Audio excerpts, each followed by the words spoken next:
Interpress Service is reporting that our top generals, General David Petraeus, who's the head of CENTCOM, who you saw during the game if you were watching the coin toss, and Odierno, who is in charge of Iraq, have quietly started a PR rebellion against Barack Obama, if these reports are accurate.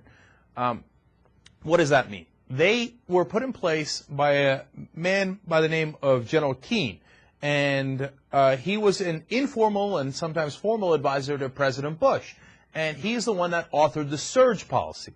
And he told Bush and Gates at Defense, hey, put Petraeus in there and Odierno in there, because those guys will carry out the Bush policy even after Bush is gone. Now, this is very important.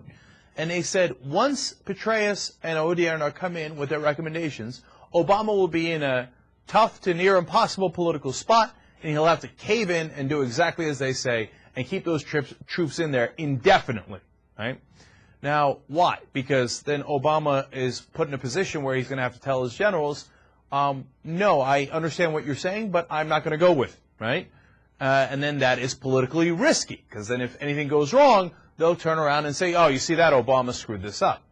Well, to their surprise, Obama has told the generals, he pulled in Petraeus and Odierno and others, and said, yes, I wasn't stuttering, I wasn't kidding, we are leaving in Iraq in 16 months, so I need you to give me a plan to make that happen. Now, at that meeting, Petraeus said, I'm sorry, sir, but I don't think that's a good idea. Here's my proposal instead. And Obama said, no, I think you misunderstood me.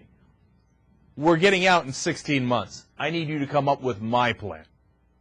Because, you see, Obama doesn't work for Petraeus. Petraeus works for Obama.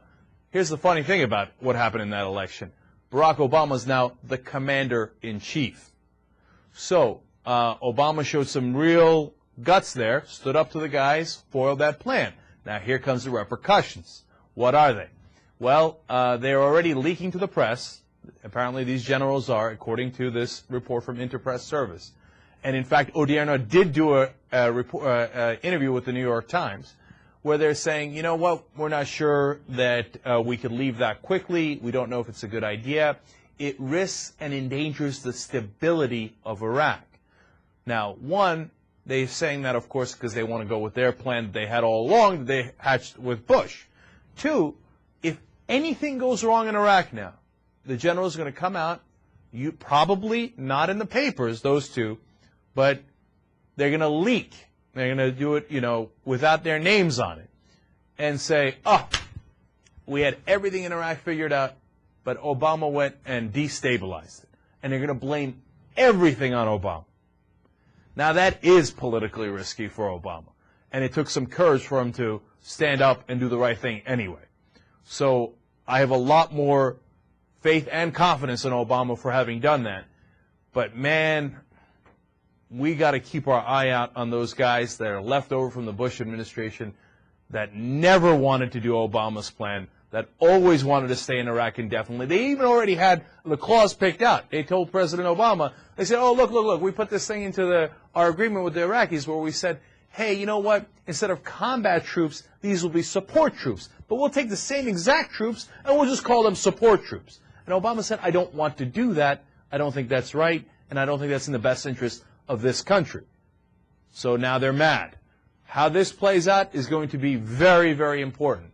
And it really, I mean, to put it in a simplistic way, really sucks that our generals don't have the best interests of the American people in mind. Because it's not just Obama, it's the American people that have spoken out and that have been very clear, saying we want to get out of Iraq. Now, it is Odierno's and Petraeus' job to make that happen and not to hang on to some old Bush policy. Let's see how it develops.